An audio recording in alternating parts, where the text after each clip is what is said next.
হে beautiful people, কি অবস্থা সবার? কেমন আছো সবাই? আশা করি ভালোই আছো।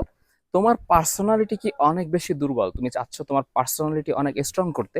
দ্যাট মিন্স তোমাকে দেখলেই মানুষ ভয় পাবে বা তোমার মধ্যে একটা গম্ভীর্য ব্যাপার স্যাপার চলে আসবে। এটা যদি তুমি চেয়ে থাকো তবে আজকের ভিডিওটি সম্পূর্ণ তোমার জন্য। তো নাম্বার এক, তোমাকে যেটা করতে হবে, সবসময় একটু কম কথা বলতে হবে, নিজের মধ্যে একটা ভাব নিয়ে আসতে হবে। আর কথা যখন বলবে অবভিয়াসলি হিসাব করে কথা বলবে। এখন কথা হচ্ছে হিসাব করে কিভাবে বলবে, ওটা তুমি আস্তে আস্তে কথা কমায় দাও, কথা বলা কম করে ফেলো, শিখে ফেলবে। নাম্বার টু, যুক্তি ছাড়া কখনো কোনো কথাই বলবে না। ইভেন কারোর সাথে সম্পর্ক রাখবে সেটাও যুক্তি বিশ্লেষণ করে রাখবে। আবেগ দিয়ে কোনো কিছু হয় না। তুমি যদি আবেগ দিয়ে থাকো তবে তুমি ভাই পার্সোনালিটি তোমার স্ট্রং কখনোই হবে না। নাম্বার তিন, কাউকে কখনো ক্ষতি করবে না কারো, বাট কেউ যদি তোমার কোনো ক্ষতি করে এক চুল পরিমাণও ছাড় দিবে না। যদি এটা তুমি করতে পারো তাহলে তোমার পার্সোনালিটি আরো বেশি স্ট্রং হয়ে উঠবে। নাম্বার চার, যখন কথা বলবে যখন কথা বলবে যার সাথে কথা বলতেছো তার চোখের দিকে চোখ রেখে কথা বলবে।